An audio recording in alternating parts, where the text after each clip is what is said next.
Assalamualaikum warahmatullahi wabarakatuh. Jumpa kembali dengan Bravo Karna dan seperti biasa dalam penelusuran sejarah kita akan berbincang dengan Bapak Batara Hutagalung. Dan perbincangan kita siang ini melanjutkan episode sebelumnya mengenai VOC, yaitu menuntut pemerintah Belanda dan atas penjajahan dan perbudakan. Dan seperti halnya episode sebelumnya, di episode sekarang ini tentu kita akan banyak membahas mengenai perbudakan dan penjajahan kolonial pada saat itu. Kita jumpai sekarang Bapak Batara Hutagalung. Selamat sore Pak Batara. Selamat sore Kang Karna, Selamat sore Pak Batara. selamat sore pemirsa dan pecinta Bravos Radio. Ya, di perbincangan sebelumnya Pak Batara banyak sekali komentar-komentar yang yang menunjukkan sikap positif dari mereka, dan mereka sangat mengapresiasi apa yang dilakukan oleh Pak Batara sebelumnya dengan membuka penjajahan Belanda dan atau penjajahan atas perbudakan juga di Nusantara ini oleh pemerintah Belanda pada saat itu, atau pemerintah kolonial Belanda saat itu. Dan mungkin bisa dilanjutkan perbincangan kita. Silakan Ya, Pak Batara. terima kasih. Sebelumnya sedikit informasi untuk yang berminat dengan masalah Indonesia Belanda dan juga mengenai perkembangan terakhir di Belanda. Mungkin sangat mengejutkan sekarang kalau orang tidak mengikuti perkembangannya sejak puluhan tahun. Ya. Nah, saya ada tulisan bahwa sejak tahun 2010, ada tulisan saya, sudah mendeteksi kecenderungan di Belanda itu bergeser ke kanan, kanan ekstrim. Ya. Tepatnya bahwa sekarang yang mengejutkan yaitu partai ekstrim kanan, PVV, yang dipimpin oleh Geert Wilders itu mendapat kursi terbanyak di parlemen Belanda dengan persentase 23 sekian persen dan mendapat kursi 37 kursi dari 150. Ya. Nah, jadi jangan terkejut nanti bahwa kalau melihat situasinya, tidak tertutup kemungkinan Geert Wilders ini menjadi Perdana Menteri Belanda.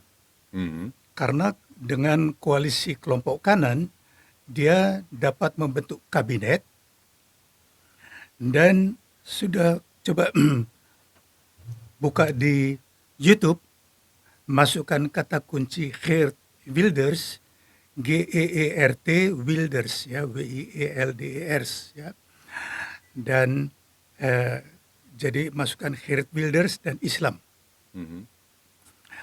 Nah, jadi pernyataan dia paling keras setelah dia menang, mendapat suara terbanyak di pemilu bulan November yang lalu.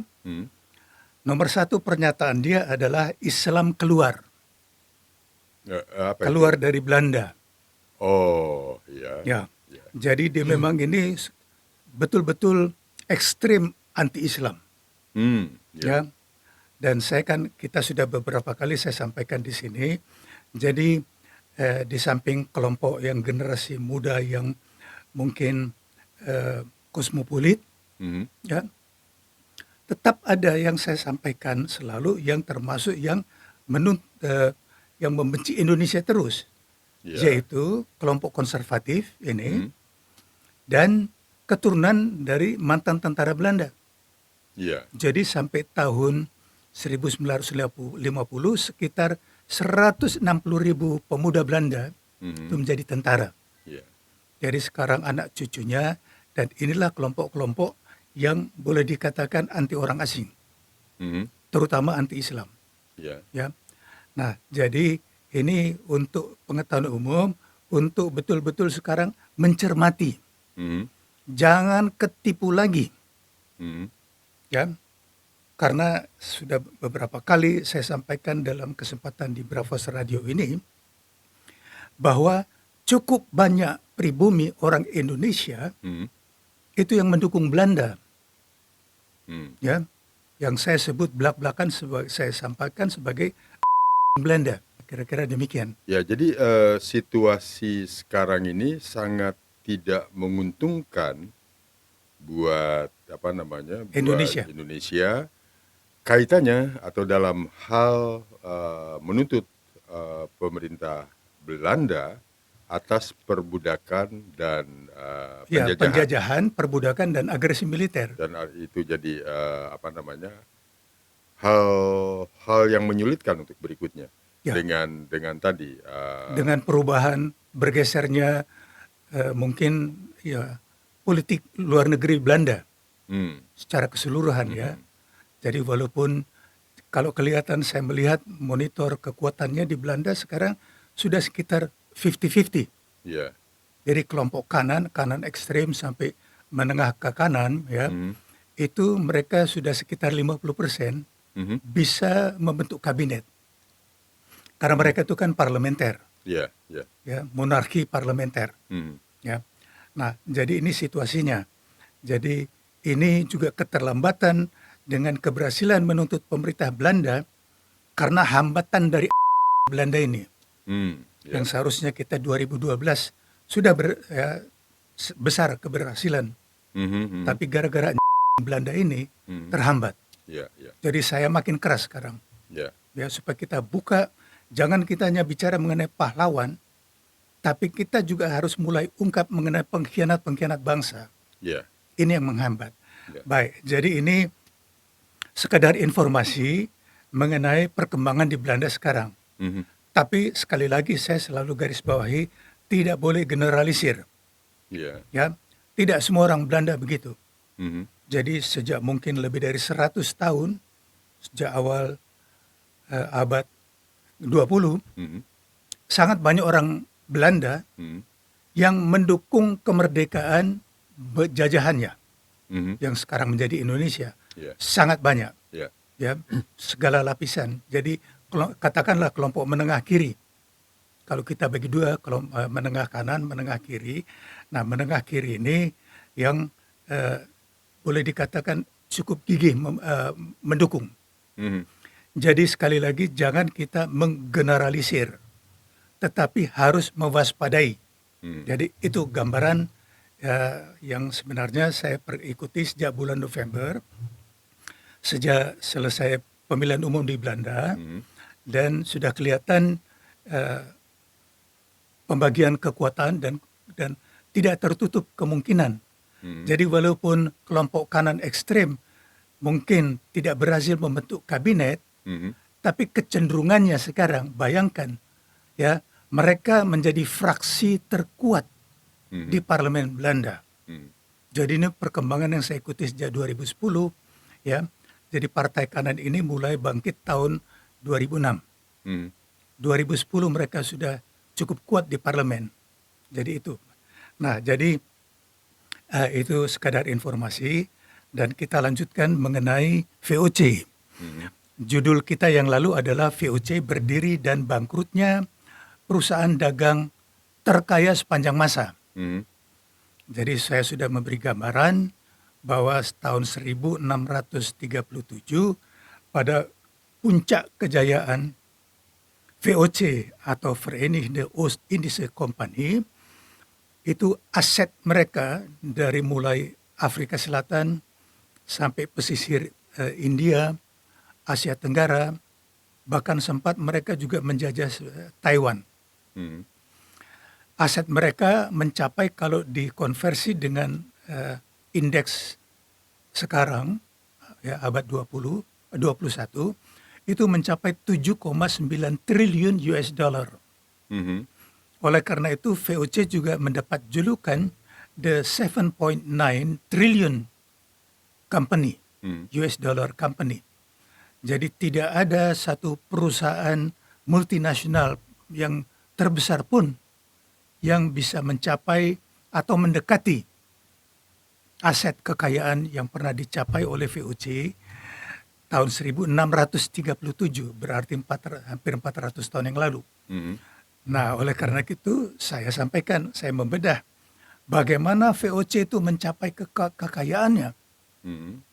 yaitu melalui bukan perdagangan, perampokan yang brutal, genosida, Mhm. pembantaian besar-besaran, ya, genosida di Kepulauan Banda bulan Mei tahun 1621.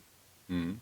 Akan kita singgung sedikit dan boleh dikatakan bahwa penjajahan Belanda di Asia Tenggara tidak dimulai dengan kedatangan Cornelis dan Frederik de Houtman bulan Juli tahun 1596. Mhm. Itu baru pertama kali menginjakkan kaki di Banten. Juga bukan ketika didirikan perusahaan dagang itu VOC tanggal 20 Maret tahun 1602. Mhm. Karena itu didirikannya di Belanda. Jadi mereka baru resmi membuka kantor di Banten itu setelah itu, dan mulai tahun 1610 itu mereka memindahkan pusat perdagangan mereka dari Banten ke Jayakarta. Ya. Nah, jadi sedikit review bahwa Gubernur Jenderal VOC keempat yaitu Jan Pieterszoon Koen, ya, yang pertama mereka menyewa 1,5 hektar lahan di Jayakarta, sampai 300 tahun kemudian mereka menguasai hampir seluruh wilayah Asia Tenggara. Mhm. Jadi ini harus diperhatikan bagaimana cara, ya, satu perusahaan kongsi dagang yang mirip satu negara, ya, bahwa setelah 300 tahun dari mulai menyewa 1,5 hektar bisa menguasai hampir seluruh wilayah yang sekarang wilayah Republik Indonesia. Mhm. Ya, nah, ini perlu kita bahas bagaimana caranya, ya, bahwa tidak, kalau dibilang bukannya penduduk Belanda yang sekarang ini sekitar ya mungkin 20 juta Mhm. menjajah 280 juta Indonesia. Tapi harus dilihat tahun 1942 Mhm. hanya berapa puluh ribu orang Belanda, ya. Nah, ini menarik kalau kita bahas bahwa ternyata cuma segelintir orang Belanda yang menguasai menjajah puluhan juta. Mhm. Kok bisa? Ya, perlu analisis. Ada paralelnya dengan situasi sekarang. Baik. Nah, jadi fokus kita adalah membuktikan bahwa VOC itu bukan sekedar kongsi dagang, tapi penjajah. Dan kita juga masuk nanti, kita menuntut kolonialisme, penjajahan, dan perbudakan. Betapa biadabnya perbudakan itu. Mhm. Ya. Nah, jadi yang lalu kita sudah bahas bahwa bapak penjajahan di Asia Tenggara itu adalah Jan Pieterszoon Koen, Mhm. ketika dia menyerang tuan rumah pada tanggal 30 Mei tahun 1619 dan kemudian menguasai tuan rumah Jayakarta yang kemudian namanya diganti menjadi Batavia yang bertahan sampai tahun 1942, kemudian beberapa bulan di tahun sekitar 3 tahun, 3-4 tahun kembali menjadi Batavia di tahun 45 sampai tahun 49. Jadi ketika Belanda dengan bantuan Inggris dapat menguasai Batavia, Jakarta, yang namanya diganti lagi menjadi Batavia sampai bulan Desember tahun 49. Jadi itu garis besarnya bahwa penjajahan itu dimulai oleh Jan Pieterszoon Koen tanggal 30 Mei tahun 1619. VOC sendiri secara garis besar saya sudah sampaikan bahwa perusahaan itu bangkrut dan piagamnya, oktroinya tidak diperpanjang pada 31 Desember tahun 1799. Jadi perusahaan yang tercatat terkaya, memiliki aset terkaya sepanjang masa, ternyata di akhir usia perusahaan bukan hanya dibubarkan, tapi meninggalkan utang lebih dari 100 juta gulden Mhm. tahun 1799. Nah, jadi kalau kita melihat bahwa praktek-praktek yang dilakukan dari mulai VOC dan dilanjutkan kemudian oleh pemerintah Netherlands India Belanda mulai 1 Januari tahun 1800, sebenarnya mereka itu ingin membentuk atau meniru yang dicontohkan oleh Romawi, Imperium Romawi, yang pada waktu itu beberapa ratus tahun sebelum Masehi, mereka menamakan konsep ini sebagai Pax Romana, artinya perdamaian Roma.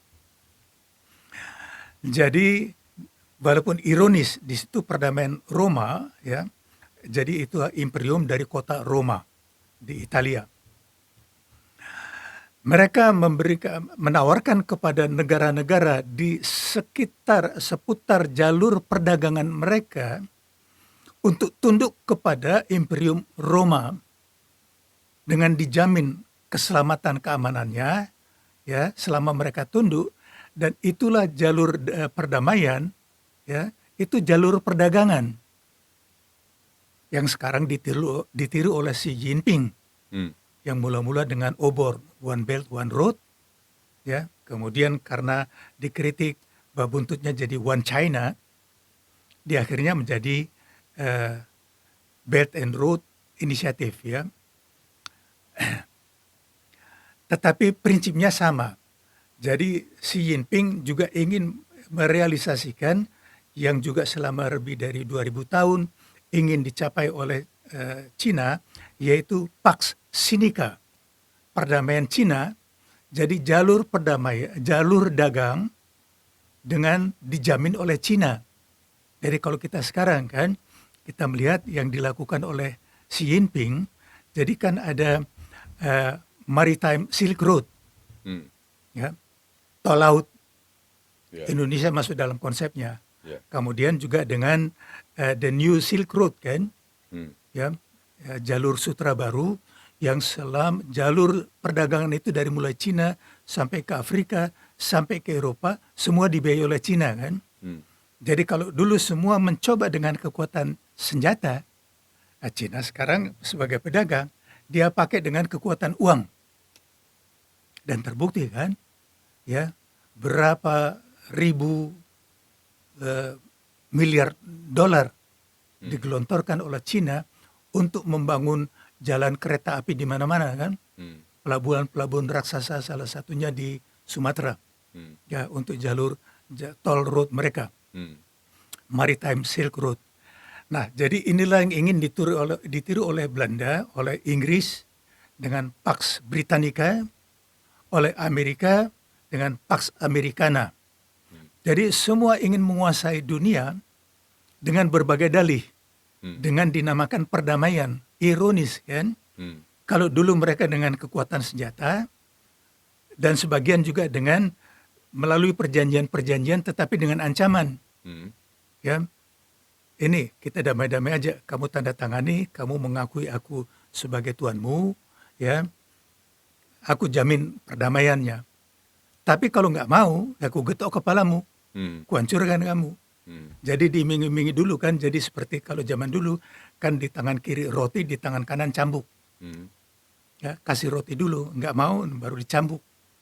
Nah, itulah salah satu metode yang juga dilakukan oleh Belanda untuk merealisasikan impian Belanda, Inggris, Pax Britannica dan sebagainya, yaitu Pax Neerlandica. Dikenal juga sebagai Pax Nederlandica. Jadi yang kombinasi kekuatan militer dan melalui perjanjian. Ya. Jadi kalau yang pertama Jayakarta mereka kuasai dengan kekuatan militer, penyerangan, dan untuk selanjutnya mereka coba juga misalnya dengan perjanjian-perjanjian perdamaian. Misalnya dengan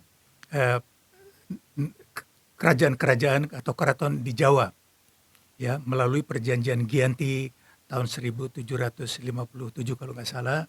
Kemudian karena waktu itu Pangeran atau Raden Mas Said dari Mangkunegaran tidak puas, berontak, perang lagi tercapailah perjanjian Salatiga, Mhm.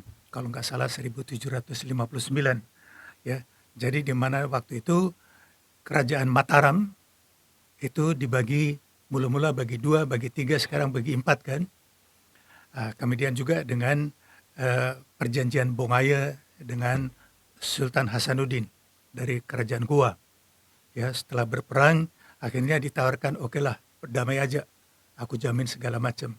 Nah, jadi ini contoh-contoh bahwa mereka lakukan itu ya melalui jalan keras atau jalan lunak, melalui perang atau perjanjian. Oleh karena itu, ya banyak orang Indonesia yang berpendapat bahwa Belanda itu tidak menjajah dengan kekuatan senjata, tapi dengan perjanjian. Betul sekali. Tapi melupakan bahwa selain perjanjian-perjanjian, juga penyerangan seperti pernyataan perang terhadap Kesultanan Aceh Mhm. tanggal 26 Maret tahun 1873. Ya. Tapi ini juga mengungkap bahwa tahun 1873 Kesultanan Aceh itu masih negara merdeka karena menyatakan perang. Mhm. Demikian juga dengan Mataram. Ya, kita tahu sejarahnya.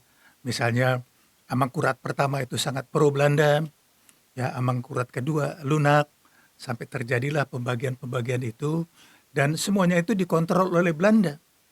Jadi perjanjian Giyanti, perjanjian Salatiga, Bongaya, ya. Nah, jadi ini ciri-ciri suatu negara.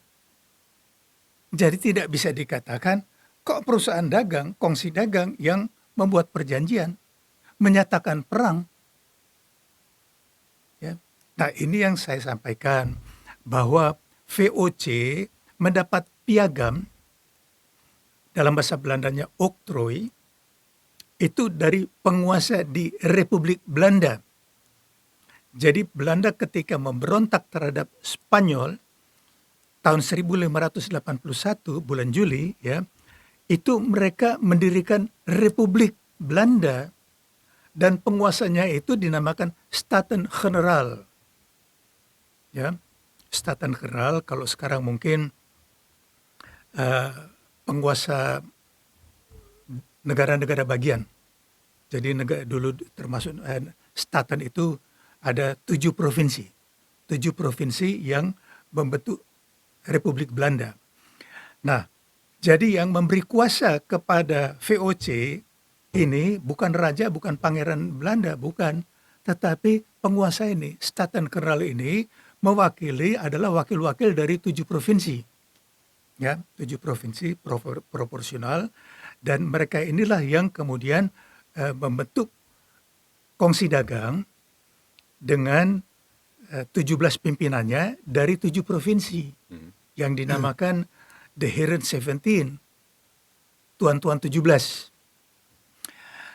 Nah, ini garis besarnya bahwa perusahaan dagang ini mendapat piagam dari penguasa Republik Belanda, tetapi yang hebatnya piagam itu memberikan kuasa kepada kongsi dagang seperti layaknya suatu negara. Ciri-cirinya yang satu, pertama adalah berhak memiliki tentara. Kedua, mencetak mata uang. Ketiga, memungut pajak. Keempat, menyatakan peran terhadap satu negara, melakukan perdamaian, bla bla bla dan sebagainya, dan ada tugas khusus untuk musuh bebuyutan mereka adalah Portugal dan Spanyol. Baru kemudian muncul Inggris. Nah, jadi ini ciri-ciri bahwa VOC itu mendapat kuasa seperti layaknya suatu negara. Dan ciri-ciri lain bahwa pimpinan dari kantor pusat itu bukan direktur atau presiden direktur, tetapi gubernur jenderal. Dan kemudian pimpinan dari kantor cabang itu adalah gubernur. Dan ini dibentuk oleh semua negara barat. Inggris, Portugal, Spanyol, sama mereka. Jadi di tempat-tempat yang mereka duduki, di situ penguasanya tertinggi adalah gubernur jenderal. Jadi itu adalah yang lazim pada waktu itu. Nah, jadi kalau kita melihat bahwa eh, ini juga diperkuat, nanti kita akan masuk ke hal ini yang sudah saya singgung di acara yang lalu sedikit mengenai bahwa kami menuntut pemerintah Belanda bulan Maret tahun 2002 atas penjajahan, perbudakan dan agresi militer, ya. Dan itu kemudian diselenggarakan seminar, akan saya sampaikan rinciannya nanti, yang diselenggarakan selama 2 hari di Hotel Menara Peninsula tanggal 3 dan 4 September tahun 2002, di mana hadir 10 sejarawan, 6 dari Indonesia dan 6 sejarawan yang didatangkan dari Belanda. Ya, 4 dari Belanda dan 3 dari 4 sejarawan Belanda, termasuk Profesor Leonard Blussy, itu juga menyatakan bahwa VOC itu adalah penjajah. Ya, jadi yang 2 lagi adalah Dr. Gerrit Knapp dan Dr. Femme Gastra, dan yang keempat adalah Dr. Ludwig Wagner. Itu dia kepala perpustakaan di kepala museum di Amsterdam pada waktu itu, 21 tahun yang lalu. Nah, jadi jelas di sini karena sampai sekarang sangat banyak sejarawan Indonesia dan tokoh-tokoh politik juga pernah, bahkan yang terakhir itu adalah menteri-menteri yang memuji-muji kehebatan kongsi dagang VOC dan menyatakan VOC itu bukan penjajah tetapi perusahaan dagang. Ya. Jadi memang sulit kalau untuk mengubah mindset atau pola pikiran senior-senior di mana dalam benaknya itu sudah tertanam kebohongan-kebohongan itu. Susah untuk mengubahnya. Apalagi kalau senior-senior yang selama ini puluhan tahun sudah yakin bahwa yang informasi yang diperoleh itulah yang paling benar. Jadi memang sangat sulit untuk mengubah pandangan yang menyatakan bahwa VOC itu bukan kongsi dagang saja, memang dia perusahaan dagang, tetapi juga penjajah. Dan ini adalah fokus kita, tema kita kali ini. VOC adalah pedagang dan penjajah. Nah, jadi kalau yang lalu sudah cukup panjang kita membahas mengenai kolonialisme, untuk sedikit mengulang lagi, kata penjajahan itu adalah terjemahan dari kolonialisme. Dan kolonialisme ini awalnya adalah koloni, yaitu pemukiman. Di mana pada waktu itu negara-negara kecil di Eropa, Spanyol, Portugal, Belanda, Inggris, ya, itu mencari wilayah pemukiman untuk warganya. Karena pada waktu itu semua negara itu adalah negara agraria. Ya, belum ada satupun negara industri. Itu kan baru 200 tahun kemudian ada industri. Jadi semua itu negara agrar. Jadi mereka memerlukan lahan yang besar ya untuk pertanian. Jadi awalnya mereka bukan hanya untuk berdagang, tetapi juga untuk mencari koloni pemukiman untuk warganya. Nah, oleh karena itu wilayah-wilayah yang mereka duduki itu dinamakan koloni. Karena kejamnya penguasaan di koloni itu, makanya kita namakan itu penjajahan yang sangat biadab. Karena bukan hanya merampok kekayaan, bukan hanya membunuh penduduknya, tetapi juga memperjualbelikan pribumi sebagai budak di negeri sendiri. Nah, ini kita akan fokus sedikit di sini. Jadi tadi mengenai penjajahan melalui kekerasan dan melalui perjanjian. Nah, jadi sedikit review bahwa yang diperdagangkan, komoditas yang didagangkan oleh negara-negara itu, termasuk Belanda, bukan hanya komoditas umum seperti rempah-rempah, gula, beras, dan sebagainya, termasuk opium, candu. Ya. Tetapi juga yang luar biasa itu manusia diperjualbelikan sebagai budak. Jadi kalau pribumi itu kan ironis sekali dan tragis ya. Di negeri sendiri leluhur bangsa Indonesia ya, mungkin juga di antara kita semua, di antara pemirsa juga ada leluhurnya yang pernah diperjualbelikan sebagai budak di negeri sendiri.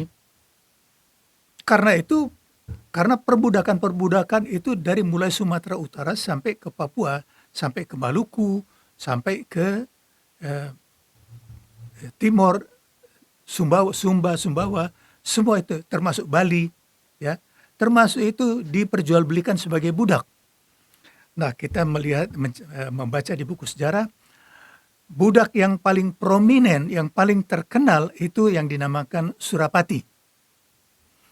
Karena setelah membeli Surapati dari Bali, konon dia juga sebenarnya seorang dari keluarga bangsawan Bali, dan pembelinya ini mendapat untung luar biasa, maka Surapati ini mendapat tambahan nama menjadi Untung Surapati. Konon itu ceritanya kenapa dia jadi Untung Surapati, dan dia kemudian memberontak dan berhasil menjadi bupati di Pasuruan. Tapi akhirnya dikalahkan juga oleh Belanda. Nah, itu sedikit mengenai contoh kalau di Roma, Yunani dan sebagainya, yang terkenal itu budakan Spartacus, ya, memimpin pasukan budak yang bisa mendirikan suatu negara. Nah, jadi yang luar biasanya dalam perdagangan budak di Asia Tenggara yang sekarang masuk wilayah Indonesia, sebagai contoh misalnya di Batavia yang sekarang Jakarta,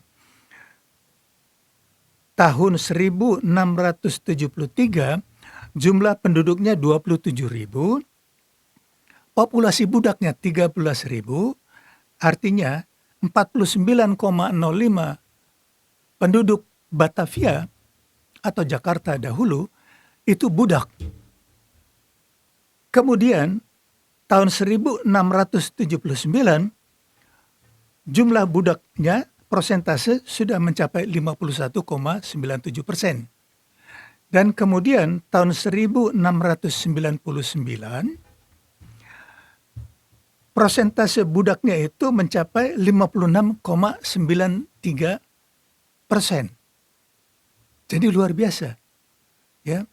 Jadi bayangkan di Batavia, Jakarta sekarang, populasi budaknya itu lebih besar dari jumlah penduduk norm biasa. Karena pada waktu itu ukuran kekayaan, kalau sekarang ukuran kekayaan itu mungkin Lamborghini, Ferrari, Bentley, Rolls-Royce, ya mungkin, atau jet pribadi, atau yacht luksus, ya. Pada waktu itu ukuran kekayaan seseorang adalah jumlah budak yang dimilikinya. Jadi ada gubernur jenderal yang memiliki mungkin mencapai hampir 80 lebih budak, ya, luar biasa. Nah, kemudian persentase yang paling tinggi yang saya monitor di sini adalah yang pada waktu itu oleh Belanda dinamakan sebagai Vlaardingen, yang sekarang dikenal sebagai Makassar, atau pernah namanya menjadi Ujung Pandang. Tahun 1676, populasi budak di Makassar yang tertinggi adalah 66,55% persentase.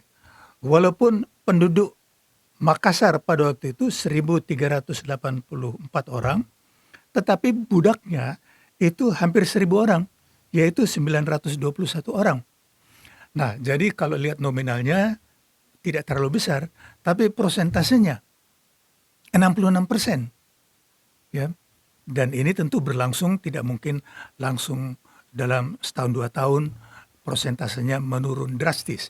Karena tentu orang mungkin bisa jadi akan meningkat. Tapi ini hanya satu gambaran bagaimana, ya, kalau dilihat di sini persentase budaknya lebih tinggi, jadi tidak tertutup kemungkinan bahwa leluhur orang yang mungkin melihat rekaman ini itu adalah pribumi yang belikan sebagai budak di negeri sendiri. Nah, jadi resmi diberlakukan Undang-Undang Perbudakan dari mulai zaman VOC tahun 1640,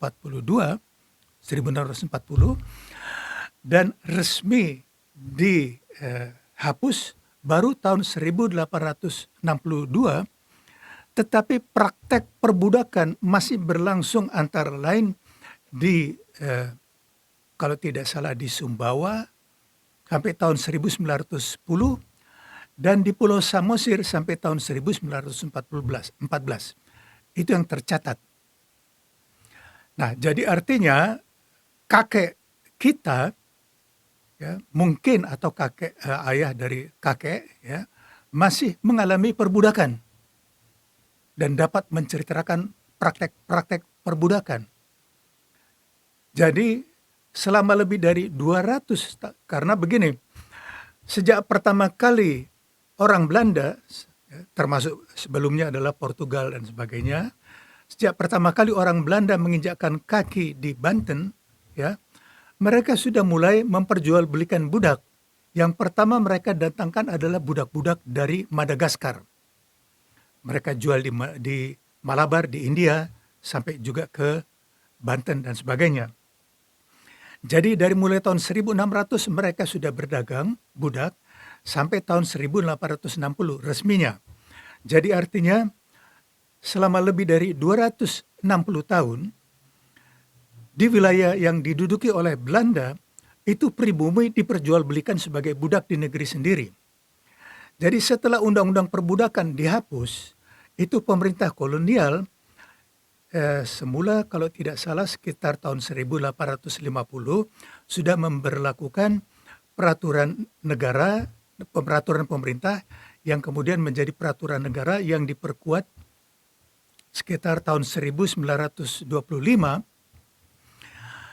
di mana penduduk dibagi menjadi 3 golongan, yaitu golongan pertama tentu Eropa atau yang dieropakan seperti Jepang, dianggap sebagai orang Eropa, dan kedua adalah timur asing, yaitu bangsa Cina dan bangsa Arab, dan pribumi itu masuk ke kelas 3 dalam strata sosial dan hukum. Karena berlaku selain strata hukum, juga strata sosial. Jadi sampai Belanda menyerah kepada Jepang tanggal 8 atau 9 Maret tahun 1942, di depan gedung-gedung mewah, hotel, tempat pemandian umum dan sebagainya, itu dipasang plakat, ya, yang kaitannya sampai sekarang. Tertulis di situ bahwa ditulis dalam bahasa Belanda, verboden voor honden en inlander. Dilarang untuk anjing dan pribumi. Kalau di pedalaman itu lebih kasar lagi. Ditulis di situ di tempat-tempat mewah, ditulis plakatnya itu tulisannya verboden voor kuif un inlander. Jadi artinya terlarang untuk sapi dan pribumi. Jadi pribumi leluhur kita disetarakan dengan anjing atau sapi. Ya. Nah ini boleh dikatakan 99,9% generasi sekarang semua tidak tahu lagi ini semua. Dan kalau masih ada yang belajar HAM dari Belanda, luar biasa bodohnya. Ya, bahwa tidak ada kejahatan yang tidak dilakukan oleh sebagian atau mungkin pada waktu itu sebagian besar orang bangsa Belanda. Dan terus terang begini harus saya ungkap juga bahwa dalam perdagangan budak itu kerjasama bangsa Belanda dengan bangsa Cina, yang kerjasama mereka itu sudah dimulai dari tahun 1919 sejak Jan Pieter Soenkoen menguasai Jayakarta yang menjadi Batavia. Jadi pada waktu itu pusat perdagangan di Asia Tenggara itu adalah di Banten, di mana kemudian setelah menguasai Jayakarta, Jan Pieter Soenkoen membujuk sekitar 600 pedagang bangsa Cina dari Banten untuk pindah ke Jayakarta, belum diganti menjadi Batavia, di mana pada waktu itu baru ada sekitar 400 orang Cina di Jayakarta. Jadi setelah didatangkan sekitar 600 di bawah pimpinan So Bengkong, yang oleh Ahok waktu dia gubernur, itu makam So Bengkong menjadi warisan budaya, cagar budaya, ironis sekali. Ya. Jadi sebagai yang sebenarnya simbol dari mitra penjajah ditetapkan oleh Ahok, Gubernur Ahok waktu itu, sebagai warisan budaya atau cagar budaya. Perlu dipertimbangkan lagi sekarang apakah layak makam So Bengkong itu dinyatakan sebagai cagar budaya, ya, yang seharusnya dia itu antek Belanda. Nah, jadi kerjasama bangsa Belanda dengan bangsa Cina dalam semua bidang, termasuk monopoli perdagangan opium pelaksanaannya oleh bangsa Cina dan perdagangan budak. Karena semua pelaksanaan perdagangan pada waktu itu semua ditangani oleh Cina karena Belanda tidak punya orang. Jadi mereka yang menangkap atau mengambil budak-budaknya dari kerajaan-kerajaan yang mereka taklukkan. Pusat perdagangan budak waktu itu di Batavia, ya, Batavia, dan yang paling terkenal di Batavia yaitu yang namanya Toko Merah, ya, Red House atau Red Shop di Batavia yang dimiliki oleh pedagang Cina. Di situ budak-budak itu pelelangan budak. Sama seperti kalau kita sekarang ISIS itu melakukan pelelangan budak. Jadi kalau budak itu dilelang, ya, dilelang siapa yang harga tertinggi, dialah yang mendapat budak tersebut. Dan yang menjadi inceran pertama tentu yang budak cantik-cantik, perempuan cantik-cantik untuk jadikan selir atau pemuas kebutuhan biologis. Dan itu juga kemudian diperdagangkan, ya, diperdagangkan bersama mereka. Tetapi saya baca, saya nggak tahu apakah di wilayah jajahan Belanda juga dipraktekkan. Yang jelas itu di Amerika Serikat. Di Amerika Serikat itu budak laki-laki yang kuat, yang luar biasa, tinggi, besar, dan kuat, itu dipelihara untuk kemudian untuk melakukan hubungan dengan budak-budak perempuan dengan diharapkan bahwa keturunannya itu akan seperti laki-laki tersebut. Jadi kalau di Amerika mereka itu dinamakan mandingo, ya, itu menjadi petarung-petarung. Nah, ini sekadar ilustrasi, tetapi juga pemuas nafsu seks dari perempuan-perempuan putih. Ada semuanya itu semua diungkap semua di Amerika. Saya pikir di wilayah jajahan Belanda juga tidak tertutup kemungkinan, ya, bahwa tentu kan banyak yang ganteng-ganteng seperti Untung Surapati. Konon dia juga menikahi dengan putra dari kapten orang Belanda, dari Abdul Muis. Apakah itu fiksi? Tapi bisa jadi kenyataan. Nah, jadi ini sebagai contoh kelanjutan dari yang lalu mengenai perusahaan dagang, bahwa ini adalah seperti suatu negara dan juga yang melakukan negosiasi, menyatakan perang, dan perundingan dengan satu negara. Jadi singkatnya ini semoga menjadi bisa dipahami penjelasan bahwa VOC bukan hanya kongsi dagang, tetapi juga satu negara penjajah.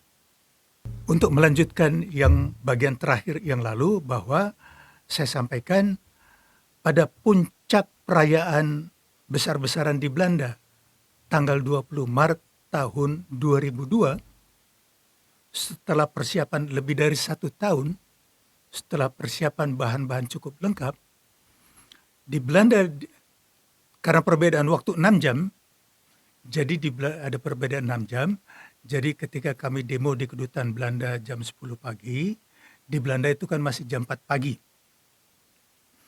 Kami demo di kedutaan Belanda, karena sebelumnya kami resmi kan, lapor ke polisi, mengirim surat ke kedutaan Belanda, kami akan melakukan demo dan sebagainya, bla bla bla, menyampaikan petisi, dan diterima oleh wakil duta besar Belanda.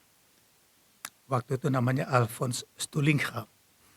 Disampaikan dengan sopan bahwa duta besar Belanda pada waktu itu, Baron Schelto van Heemstra, tidak di tempat. Nah, jadi bisa ditunjukkan foto kami itu saya ambil foto dari Harian Kompas tanggal 21 Maret tahun 2002. Ada 2 gambar, yaitu ketika kami demonstrasi di luar, dan sebenarnya cukup banyak foto-fotonya, tetapi yang banyak mengambil foto itu adalah Bapak Suyatno Yosodipuro, itu pejuang dari Solo. Beliau meninggal ya cukup lama lah, di usia 90 tahun. Jadi beliau yang banyak mengambil foto, karena pada waktu itu kami tidak khusus belum menyediakan fotograf. Tetapi yang sangat menguntungkan Saya mengenal pada waktu itu seorang jurnalis Belanda yang pada waktu itu cukup terkenal. Konon dia juga seorang kemudian jadi artis, namanya Step Vysen. Dia waktu itu sebagai jurnalis dari televisi Belanda NOS, masih ada sampai sekarang. Dan juga kalau ada beberapa lagi media Belanda yang saya beri informasi, tetapi yang membawa televisi itu hanya Step Vysen dan meliput. Meliput, tetapi ketika kami masuk ke dalam gedung dan diterima oleh wakil duta besar, dia tidak boleh masuk. Jadi wartawan, media segala macam tidak boleh masuk ke dalam. Ya, jadi hanya beberapa mungkin foto saja dari pocket kamera teman yang waktu itu boleh bawa masuk. Jadi ada beberapa dan kemudian di situ nanti bisa kasih tunjuk foto kami diterima oleh duta besar Belanda. Nah, jadi yang diliput oleh televisi NOS ini dikirim ke Belanda pada hari itu juga, karena beruntung perbedaan waktu 6 jam.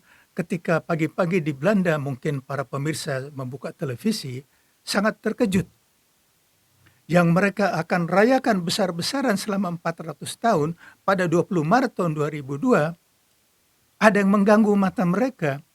Bahwa kok ada demonstrasi di Jakarta yang menuntut VOC. Ya. Nah, ini perlu diberi penjelasan. Karena saya baru dengar sendiri ketika saya di Parlemen Belanda bulan Desember tahun 2005, kemudian dipertegas lagi, beberapa kali saya ke Parlemen Belanda, keseluruhan 4 kali ke Parlemen Belanda sampai tanggal 9 Oktober tahun 2013, 4 kali ke Parlemen Belanda. Dijelaskan juga dari generasi muda di Belanda, ya, bahwa sampai pada waktu itu di buku-buku sekolah di Belanda sama sekali tidak ada mengenai kolonialisme, apalagi perbudakan dan masa agresi militer. Sama sekali tidak ada. Jadi generasi muda Belanda sampai tahun 2002 itu buta sejarah. Baru disitulah mulai keterkejutan nasional. Dan ini disampaikan oleh teman saya, sejarawati Belanda keturunan Italia, Stef Scagliola. Bahwa saya yang mengungkap ini semua sejak 21 tahun yang lalu. TSM terstruktur, sistematis, dan masif. Sampai detik ini tidak berhenti menggoyang Belanda. Nah, jadi itu latar belakang mengapa di Belanda baru tanggal 20 Maret tahun 2002 secara nasional baru mereka mengetahui mengenai kolonialisme dan perbudakan yang dilakukan oleh leluhur mereka. Itu latar belakangnya. Iya. Nah, jadi itu kami demo tanggal 20 Maret tahun 2002. Beberapa hari kemudian kami mendapat undangan dari Duta Besar Belanda, Baron, jadi bangsawan tinggi, Baron Schelto van Heemstra, diundang untuk bertemu dengan dia di kedutaan Belanda, ya, di Jalan Rasuna Said, Kafling S3. Jadi kami datang di situ, delegasi 5 orang, antara lain dengan Ibu Luki Taningsi, pemuda putri angkatan 45, Ibu Luki, keluarga kami kenal baik, ya. Dia Ibu Luki sangat fasih berbahasa Belanda. Dan yang kedua menemani kami adalah Ibu Irnawati. Jadi Ibu Luki adalah Ketua Pemuda Putri 45. Jadi Wirawati Catur Panca. Dan yang mendampingi kami antara lain Sejarawan Senior Universitas Indonesia, Ibu Doktoranda Irna Hadisuito. Beliau, Ibu Irna kemudian mengganti Ibu Luki menjadi Ketua Wirawati Catur Panca. Kemudian sekarang sudah diganti lagi yang lebih muda. Yang ketiga adalah Mas Gunanto Martodipuro, Kolonel Purnawirawan, waktu itu masih Widya Iswara, pengajar di Lemhanas. Yang keempat adalah Insinyur Nuli Salih, sepupu saya, senior saya, tamatan Jepang. Dan yang kelima saya sendiri, sebagai kami saya ketua Komite Nasional Pembela Martabat Bangsa Indonesia KNPMBI. Kami diterima oleh Duta Besar Belanda Baron Scheltje van Heemstra.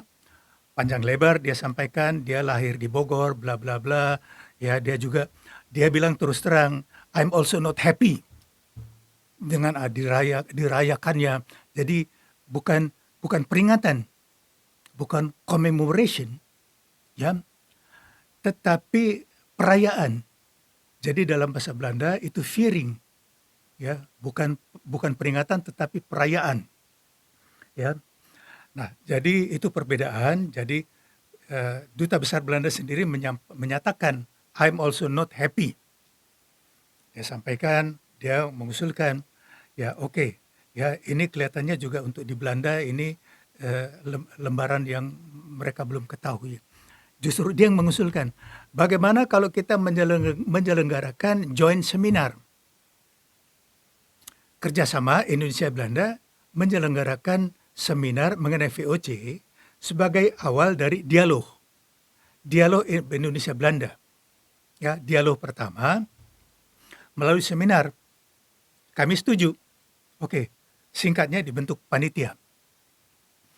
Jadi panitia untuk meniru keberhasilan menuntut pemerintah Inggris, yaitu kami menyelenggarakan seminar di Lemhanas tanggal 27 Oktober tahun 2002 waktu menuntut pemerintah Inggris.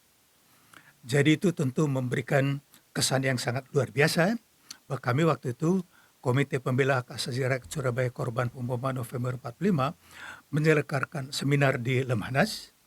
Keynote speakernya Menteri Pertahanan Profesor Mahfud MD yang sekarang Menko Polhukam, beliau masih ingat. Dan Duta Besar Inggris hadir, Richard Gosney. Hadir juga sejumlah atase pertahanan dari Belanda, Inggris, Australia, New Zealand, India, Pakistan, Jerman dan sebagainya hadir. Kan luar biasa. Ya. Nah, itulah boleh dikatakan go internasional. Banyak pengamat-pengamat asing termasuk dari NDI, National Democratic Institute dan sebagainya yang kemudian mengundang saya.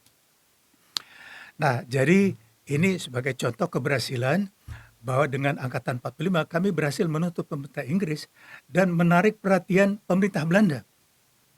Jadi ini pembukaannya. Nah, jadi singkatnya, mula-mula kami merencanakan untuk menyelenggarakan seminar di Lemhanas.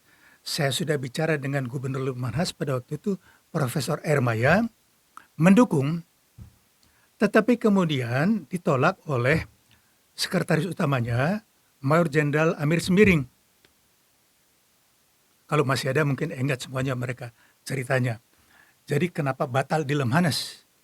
Padahal Gubernur Lemhanas sudah setuju, ya, mendukung, tetapi sekretaris pertama menolak. Ya, jadi kami dalam waktu singkat harus mencari tempat baru. Tetapi alhamdulillah dapat tempat lagi di Hotel Menara Peninsula. Jadi kalau misalnya di Lemhanas seperti tahun 2002 itu Gubernur Lemhanas pada waktu itu Johnny Lumintang dia yang mencari dana melalui Kementerian Pertahanan. Tahun 2002 mendapat dana yang saya dengar 75 juta rupiah tahun 2000. Terselenggara seminar dengan tamu lebih dari 200 orang. Jadi kami harapkan kalau di Lemhanas tahun 2002 juga dia tidak terlalu besar. Tapi dengan ditolak oleh Mayor Jenderal Amir Sembiring, kami terpaksa mencari tempat di luar dan kami berhasil mendapat tempat di Hotel Menara Peninsula. Kami booking untuk tanggal 3 dan 4 September dan kami hitung kalkulasi biaya segala macam sekitar 200 juta rupiah. Kami presentasikan ke Kedutaan Belanda. Waktu itu yang mewakili Kedutaan Belanda, kalau tidak salah namanya Martin Mulder, dia atase kebudayaan juga direktur dari Erasmus House. Gitu. Jadi negosiasinya dengan dia dan salah satu dari staf kedutaan. Bertiga terus. Dua orang dari Belanda, dari kedutaan. Nah, jadi ketika saya presentasikan biaya tersebut sekitar 200 juta, Terus dia bilang, "Oke, kita bagi 50-50." Saya bilang, "Nggak bisa. Kan yang mengusulkan Duta Besar Belanda. Kami bersedia 5%. Ya, 5% dari itu, oke, kami bersedia." Ya. Jadi 95% karena ada yang mengusulkan, dengan geram berat hati akhirnya dia setujui. Itu baru seminar di gedung aja. Karena kami kalkulasi termasuk biaya pembicara dari Indonesia 6. Ada dari Minahasa 1, kemudian Profesor dari Maluku, jadi totalnya 6. 6 yang kami biayai, tentu dapat honorar. Honorar untuk moderator, honorar untuk panitia, dan saya masukkan juga misalnya biaya rapat. Biaya rapat karena di situ ada pegawai-pegawai dari atau dosen-dosen dari UI, mereka punya standar rapat kan. Setiap rapat dapat 50.000.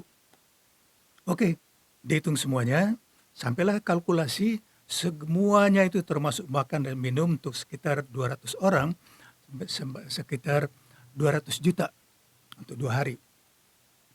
Nah, jadi dari biaya itu kami hanya menanggung 5%.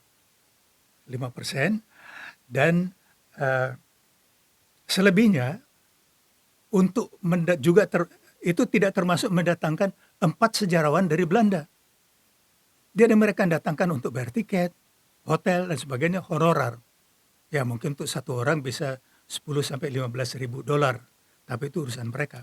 Nah, ini satu contoh bahwa berhasil kami menyelenggarakan seminar internasional dengan judul The Two Faces of the World's First Multinational Company. Mungkin bisa mulai tunjukkan foto-fotonya, dari mulai foto di depan hotel, itu banner di depan hotel, kemudian di dalam, dan kemudian foto-foto juga. Dan kalau di situ dilihat nanti foto saya berdua dengan Wakil Duta Besar Belanda, itu Alfons Tolinga, ada 2 foto saya. Dan juga kalau dilihat foto-foto lain, peserta-peserta, semua peserta orang Belanda, itu kami sematkan name tag, ya seperti name tag, itu besar, di sebelah kiri bendera merah putih. Ya. Semua pembicara, semua peserta, ya, terutama pembicara, kami sematkan name tag dengan bendera merah putih.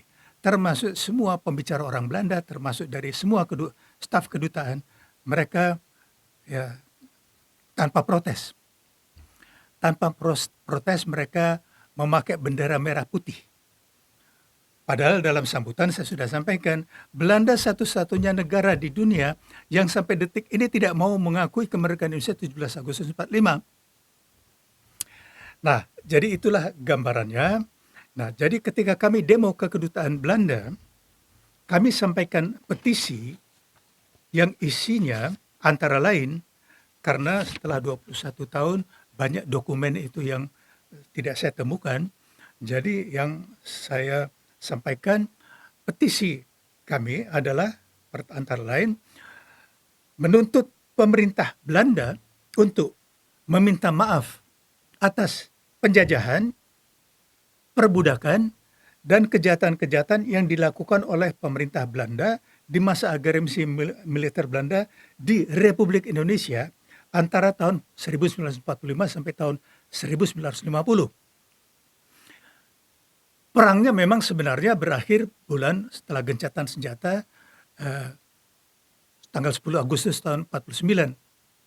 Tetapi ternyata tanggal 23 Januari tahun 50 yang dikenal oleh masyarakat Indonesia yaitu rencana kudeta yang gagal dari Westerling, kudeta APRAR, Angkatan Perang Ratu Adil di kotanya Kang Karna di Bandung.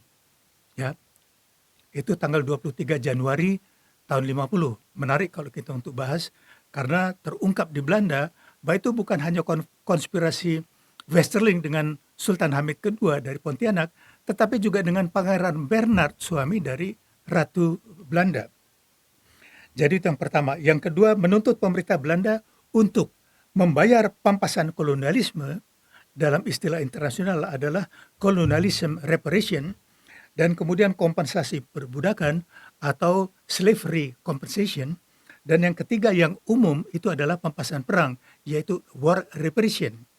Kemudian yang kami tuntut juga menghapus utang Indonesia kepada Belanda yang lalu kalau nggak salah sekitar 6 atau 7 miliar US dollar 2020 tahun yang lalu, nggak tahu sekarang.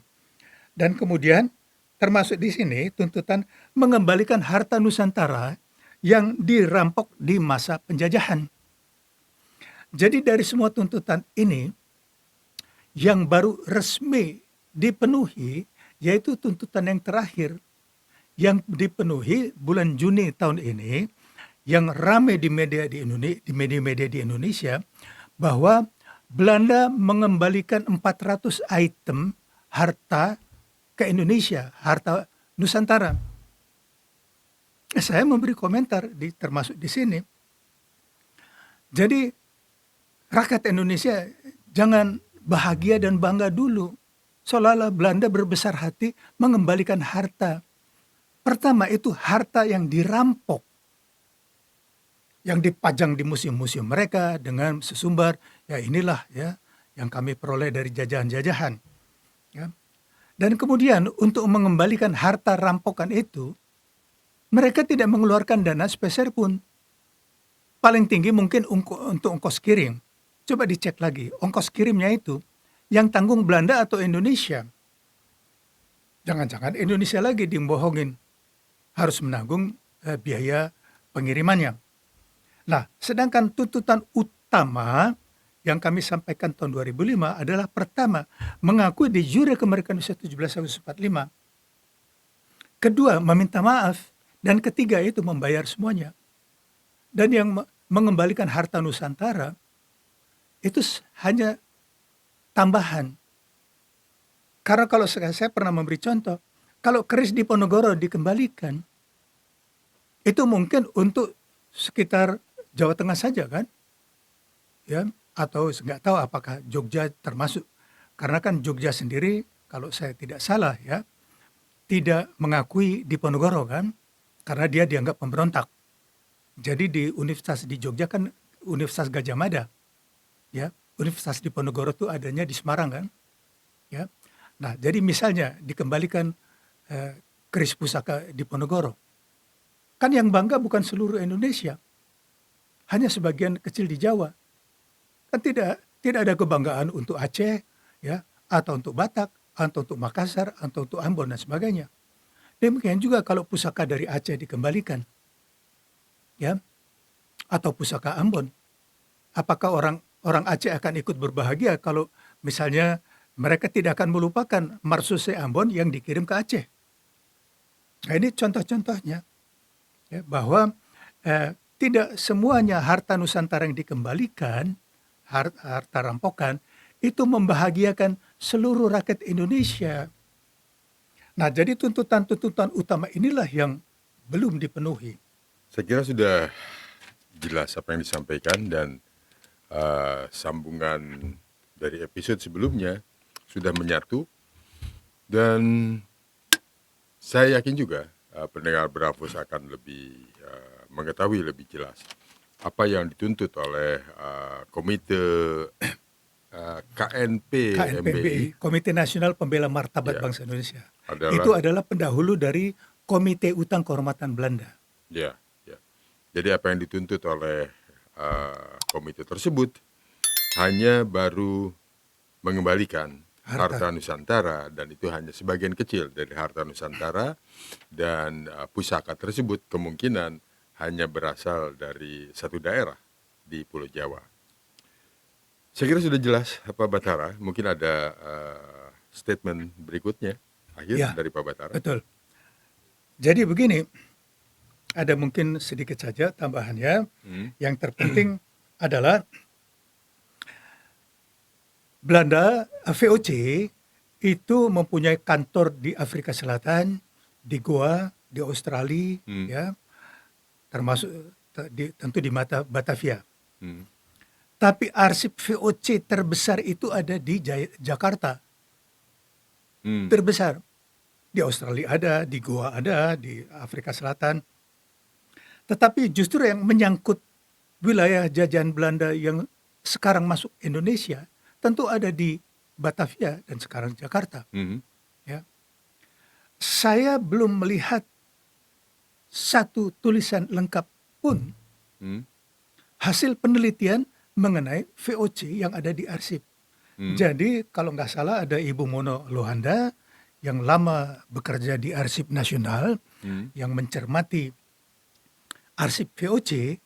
Kalau dijajar lembaran-lembaran itu dijajar satu persatu, itu bisa sampai dari Arsip Nasional sampai Bogor. Jadi begitu banyaknya arsipnya. Jadi kan dihitung berapa senti, semuanya berapa kilometer jarak Jakarta Bogor. Artinya dari Arsip Nasional. Nah, jadi yang sangat perlu diteliti untuk mengetahui lebih rinci bagaimana praktek-praktek kolonialisme, perbudakan dan sebagainya pada waktu itu. Perdagangan budak ada semuanya kalau kita lihat akurat Belanda. Nah, kemudian ini tujuan untuk mengungkap ini semua adalah dengan harapan seperti yang sudah sering saya sampaikan, ya, agar ini ditindaklanjuti oleh generasi muda.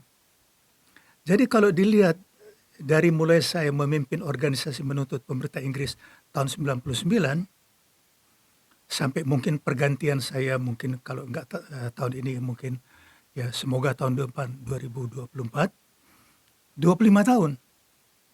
Dan tahun depan ya kalau Tuhan mengizinkan saya berusia 80 tahun. Ya.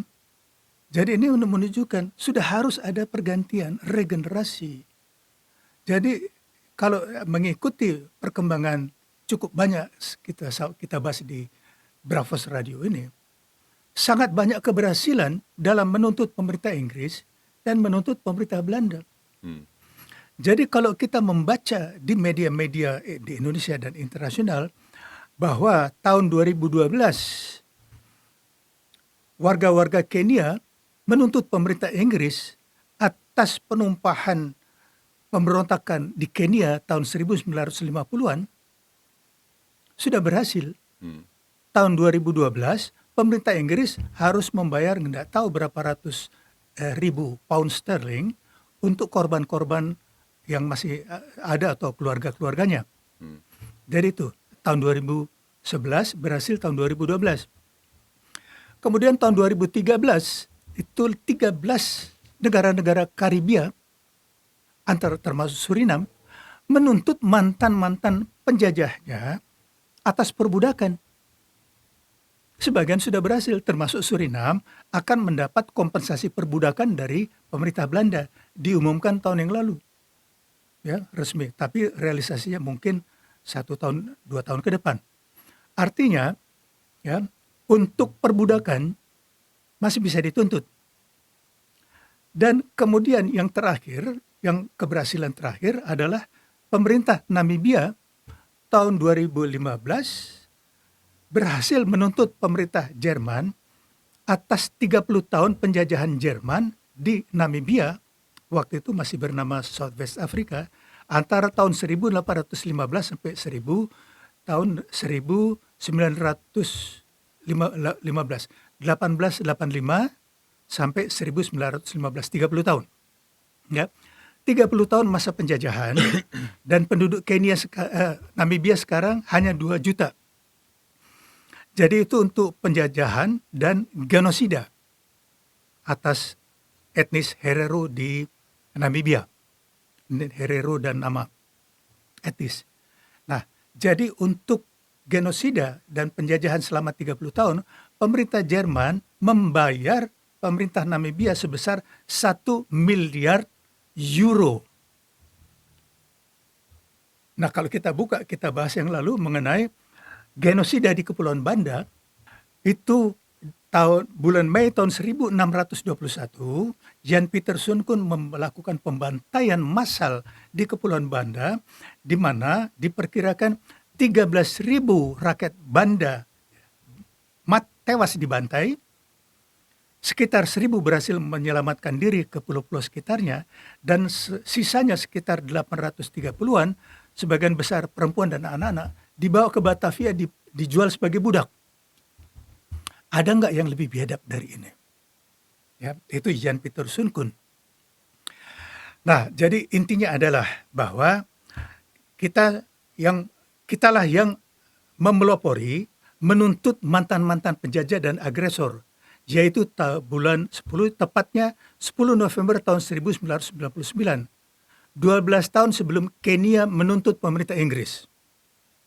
Ya.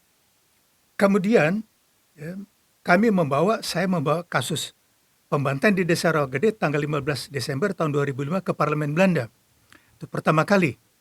Dan itu kemudian 6 kali dibahas di sidang pleno Parlemen Belanda di Tweede Kamer. Singkatnya, setelah berhasil menuntut pemerintah Inggris, berhasil menuntut pemerintah Belanda, tetapi sebelumnya orang yang saya temui di Parlemen Belanda tanggal 15 Desember tahun 2005, yaitu Bert Koenders, waktu itu dia ketua fraksi partai PVDA. 2007 dia menjadi Menteri Kerjasama Pembangunan. Bulan Februari tahun 2009 dia menyatakan mengucurkan dana 850.000 euro untuk pembangunan Desa Rawagede. Dan kemudian kami KUKB, cabang kami di Belanda, memfasilitasi 9 janda dan 1 korban selamat menuntut pemerintah Belanda di pengadilan sipil di Belanda. Tahun 2009 dan tanggal 14 September tahun 2011, pengadilan sipil di Belanda menjatuhkan vonis menyatakan pemerintah Belanda bersalah dan harus bertanggung jawab. Singkatnya, untuk korban di Rawagede, pemerintah Belanda mengucurkan dana lebih dari 180.000 euro. Jadi di total dengan 850 euro yang dari Kementerian Kerjasama Belanda. Jadi pemerintah Belanda untuk Indonesia sudah mengucurkan dan untuk Rawagede. Untuk Rawagede saja pemerintah Belanda sudah mengucurkan dana lebih dari 1 juta euro untuk satu desa Rawagede. Artinya setelah lebih dari 70 tahun kita bisa buka, kita ungkap, kita tuntut dan menang. Ini semua merupakan jurisprudensi. Yang diharapkan dari generasi muda, atau saya sangat mengharapkan untuk melanjutkan perjuangan ini. Karena kalau menurut Bapak Nur Rahman Urip, Wakil Ketua Dewan Penasihat kami, beliau selain putra dari Pahlawan Nasional Sutoyo Siswamiharjo, Bapak Nur Rahman Urip juga mantan Duta Besar Indonesia untuk Kamboja.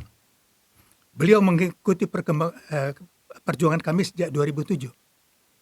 Jadi melihat perkembangan ini, Mas Nur Rahman Urip menyampaikan, kalau kita bermain sepak bola, kita KUKB, Komite Utama Kehormatan Belanda, sudah menggiring bola ke titik penalti. Tinggal ditembak. Nah, mari kita buka-bukaan. Karena ulah Belanda ini, bola yang sudah di depan di titik penalti, belum bisa kita tendang. Untuk kita bisa menendang ini, Belanda ini harus disingkirkan dulu. Ya, jadi itulah mungkin garis besarnya, dan saya makin keras. Ya, semoga ini sampai terdengar kepada mereka, dan silakan menuntut saya. Jadi inilah harapan saya dan closing statement saya. Terima kasih, Kang. Baik, terima kasih Pak Batara. Mudah-mudahan apa yang disampaikan Pak Batara bisa terdengar oleh semua pihak. Apalagi tadi disebutkan ada beberapa nama yang seharusnya ikut berjuang bersama Pak Batara. Terutama mereka para sejarawan di Indonesia ini yang selama ini juga saya pikir mereka bisa ikut berjuang untuk melihat arsip-arsip di Arsip Nasional, di mana di sana mengenai VOC itu sudah terpampang dengan jelas. Baik, terima kasih Pak Batara. Mudah-mudahan kita bisa akan berbincang di kesempatan yang akan datang. Terima kasih. Wassalamualaikum warahmatullahi wabarakatuh. Terima kasih, Kang.